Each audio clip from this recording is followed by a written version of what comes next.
Hello and welcome back to Scale War Machines and this third video in my series on painting a movie star, young miniatures resin bust of Sean Connery from the famous movie A Bridge Too Far.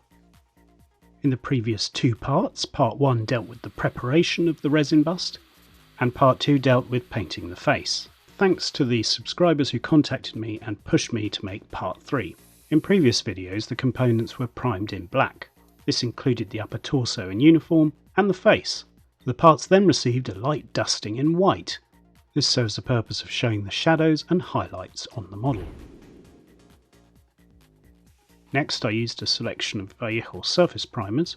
Using these three references I created a base colour green which I sprayed lightly over the torso using my Iwata Eclipse side feed airbrush.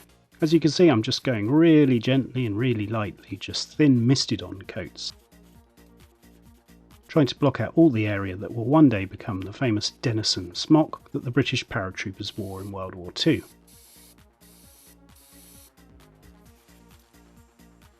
After cleaning off any dirt and imperfections, I focused on the scrim netting around the neck.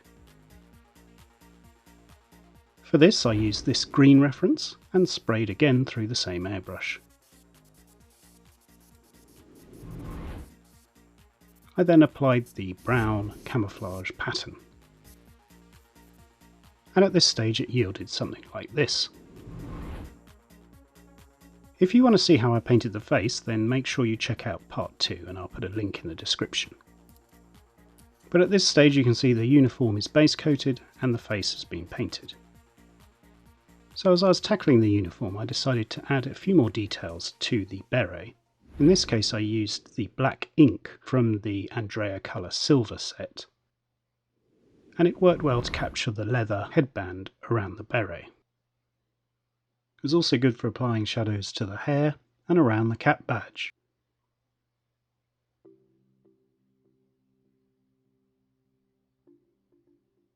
Next it was time to tackle the uniform, and I wanted something a bit more yellow, as you can see in the wonderful box art pictures from the actual reference. So using these two surface primers from Vallejo, I started to create a more yellowy shade. I then lightened it with a bit of white and diluted with some airbrush thinners from Vallejo.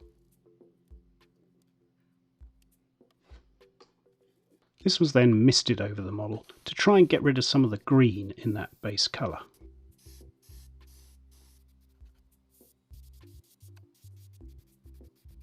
You'll see that I keep reworking the base colour, but I took a break to concentrate on the webbing. Using these references from Life Colour I mixed up a lighter shade and I also lightened it slightly with white from the Andrea white set, and I just applied very thin coats over the webbing straps. Build up really thin coats and you'll start to get distinction between the webbing and the uniform underneath. And try and hit various features or highlights, any details on the webbing itself.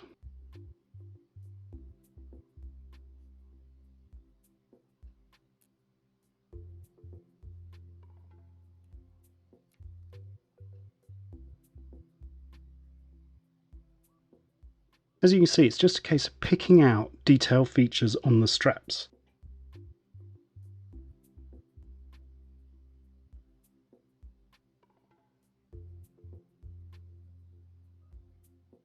Here's that white I mentioned earlier, number 2 from the Andrea white set. That was used to pick out the fur lining or the lining of the Denison Smock. Again, just thin coats applied, and the advantage is that it will let the base colour shine through and give a bit of relief or shadow effects.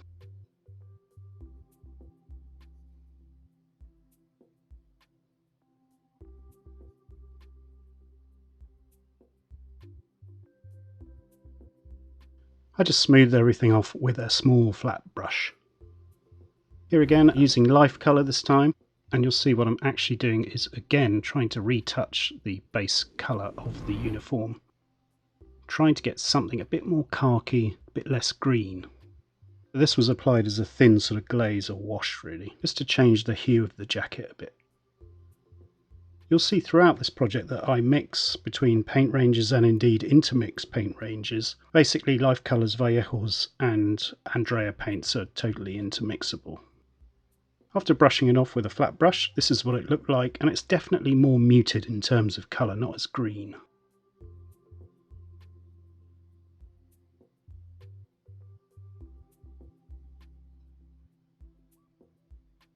So I'm a little bit happier. Time now to pick out some of the metal detail of the uniform, in this case the zip. You'll also see me go around later and do all the buttons, buckles and so on.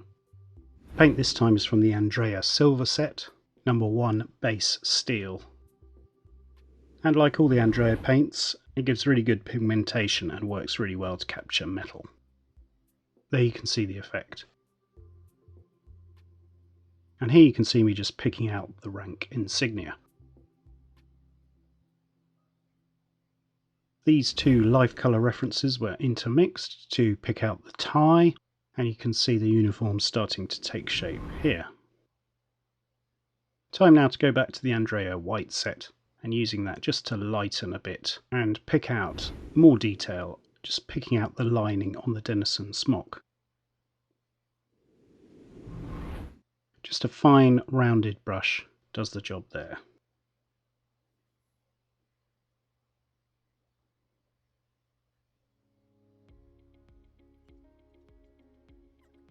You can also use this to depict the frayed edges of the webbing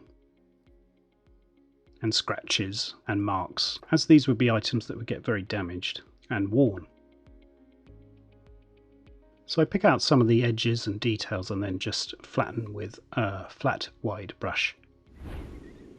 I'm using Vallejo alcohol based paints here from their metal set to pick out details on the beret. And as I'm doing accessories, I worked on the binoculars, which had been painted in black, and then they received a light coat in ultramarine ink from Andrea on both the optics and parts of the metal, which gives that sort of gunmetal blue hue.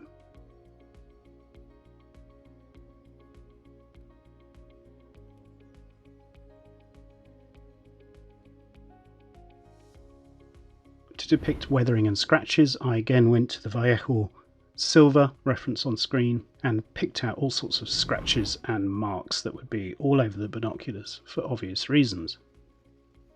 As you can see, it's just a very fine, thin brush.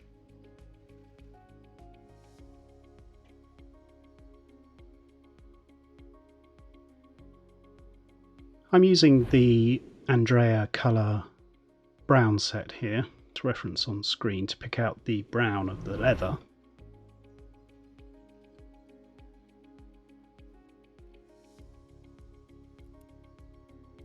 And whilst I'm here, I lightened it and added some highlights to the knot of the tie.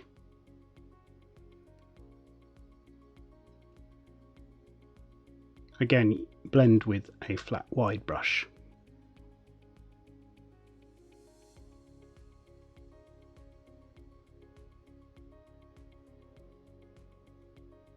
Here I am just picking out and refining the detail around the straps for the binoculars.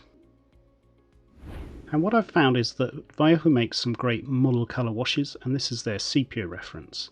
And if you apply that over something like gunmetal or steel, you get a nice kind of worn metal effect, which worked well for the rank pips there. I also applied some of their model colour washes to the leather strap of the binoculars as well, to give a slightly satin sheen. You can of course clean up with a wet brush.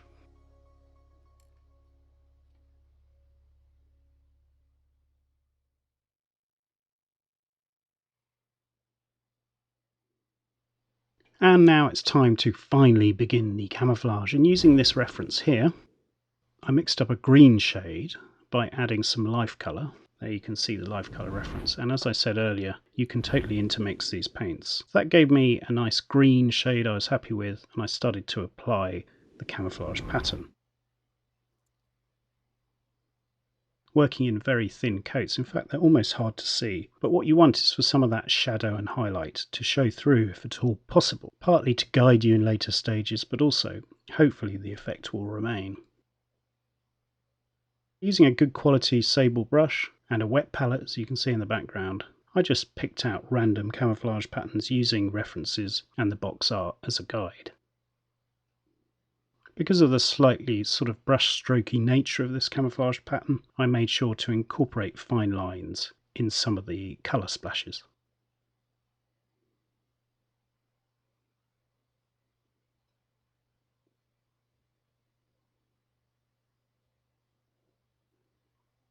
Now obviously if you'd pasted that on really thick, it wouldn't have that kind of depth and painted on quality that the actual camouflage pattern had.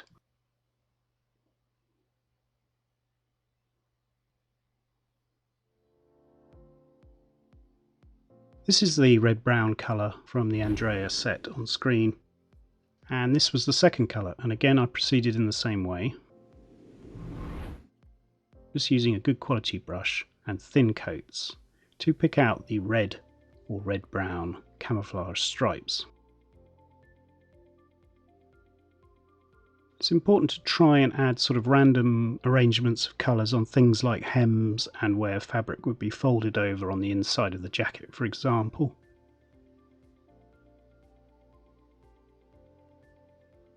So not everything should line up perfectly. There should be parts of the uniform where the camouflage is totally random and doesn't line up with other parts. I mean, that's fairly obvious, but it's key to giving a realistic effect.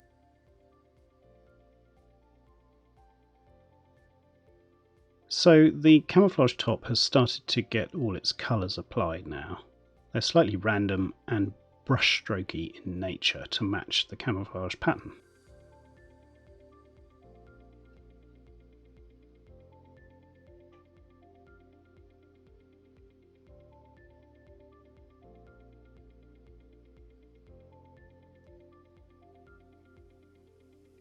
And here you can see the bust as it currently stands, and you'll notice that some of the highlights almost show through. A bit tough under the red, but the idea is that they show through if you can.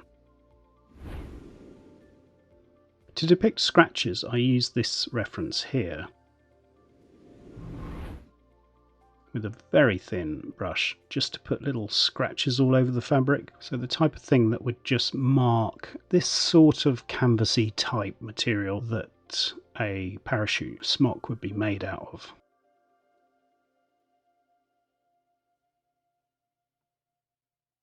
Time now for shadows, and I use this reference from Vallejo, basically a dark green, to start to pick out shadows or contrast within the actual green. This is to mimic creases, but also to give a bit of variety within the colour itself. I'll try and land the paint in areas of natural shadow, using the underlying base coat and shadows and highlights as a guide. Around areas like the epaulettes and around the insignia you can also apply it if that is a green camouflage colour area. You can see me just trying to land it in all the shadow areas of creases. You can also apply it in any sort of hem or seam or any area that is effectively a shadow detail line. Again, on the camouflage green base colour area. And that should start to bring contrast into those camouflage colours.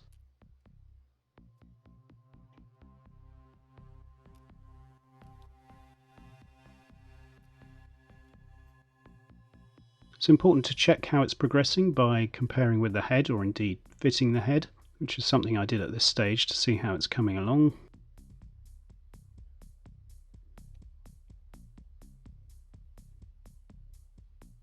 And also test fitted the binoculars. Now it's time to do the same process but with a darker version of the base red from the camouflage scheme on the jacket. And again, that is used in all these shadow areas. Thin coats applied gently into areas that would naturally be in shadow or seams or any recessed details on the uniform. And then using a combination of the base brown, some black and some white from Andrea,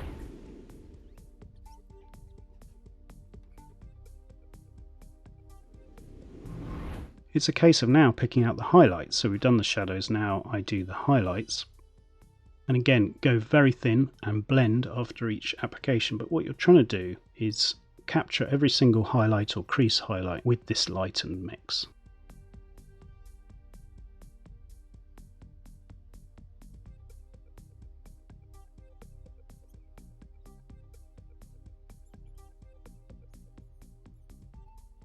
Now there is a stage where this will look fairly horrific, and that was no exception, but you'll start to see what I'm trying to achieve, and this will become especially relevant in the wash stages later on. But I had to repeat the process with the greens as well, so a lightened version of that base camouflage green was mixed up and applied in the same way, concentrating particularly on things like edges and hems and things that would be very worn in daily use.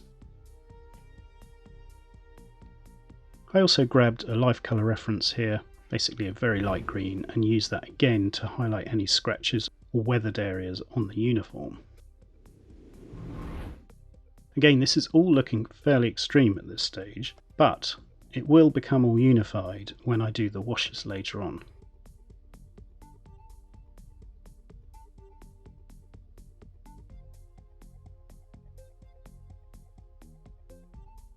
After a bit more reworking of the finest kind of highlights and wear areas, this is what we get.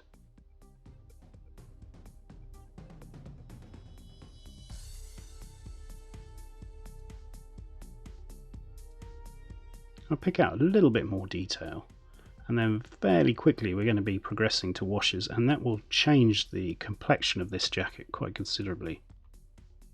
What I'd say at this point in time is it looks, unnaturally highlighted, and what the wash will do is it will tone it all down. I start off with Vallejo's Model Wash Black. These are great products, water-based, nice to use, and I start off by applying it just as a simple wash that you'd be used to get shadows in the scrim netting, and I wipe off each time or blend with a flat brush. I also go around any detail features of the uniform, starting with things like buckles and buttons and stitching around the webbing and so on. Then progressing to the fine detail lines around things like pockets. Trying to pick those out. Now you can remove this product, but it's best just to try and get it exactly where you want it to go and rely on a dry brush to remove it. So that's what I do. I tend to paint it as finely as I can and just remove excess with a flat brush.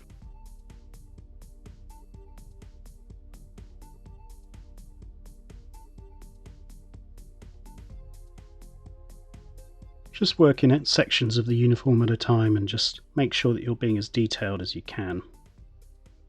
But what you'll start to see is it interplays quite well with those sort of abrupt and rather obvious highlights from the earlier stages. It starts to create quite a nice effect of uniform kind of features, but also shadows.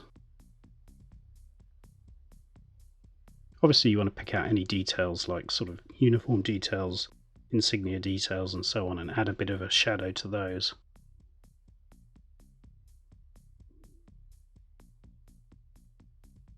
Anywhere where something is going over something else, I outline in black, and that leads to something a bit like this. Doesn't look quite as horrific as before, but also all that sort of scratching and highlighting in the jacket that we saw earlier has been nicely toned down. I think this photo shows it best. What's key next though is to add the starkest highlights, so I used this life colour reference and picked out the most striking details and highlights, so things like the top of the webbing, anything where I needed it to pop.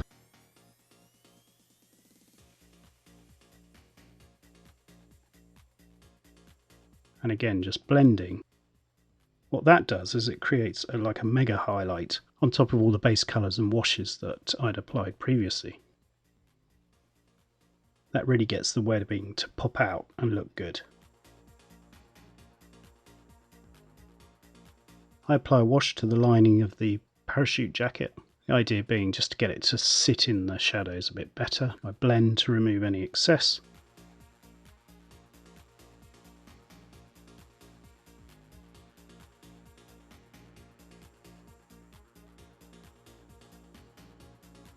And it's coming along quite nicely now. A test fit with the head, just to make sure everything's looking good. I then applied the binoculars. Previously I'd just attached them with blue tack, and the figure has really come along. I mounted it on a wooden plinth, made sure I did any final kind of highlights of the hair using brown.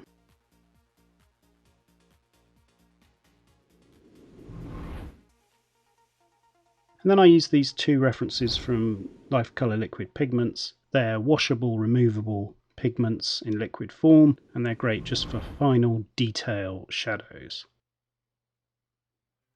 That is a uniform basically done. I then superglue the head, making sure everything aligns properly, and that figure was done. I did it for a model club night, so I really kind of bashed through this quickly. I wouldn't say that the camouflage uniform is an exact match. I'm relatively happy with how it came out.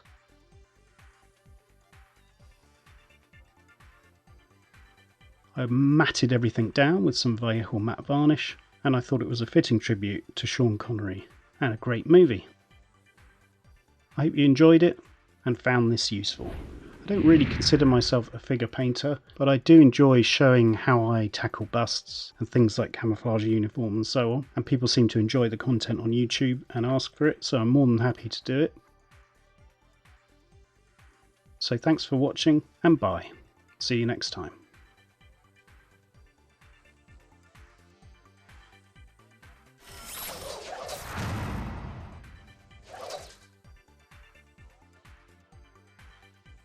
Subscribe for our latest videos.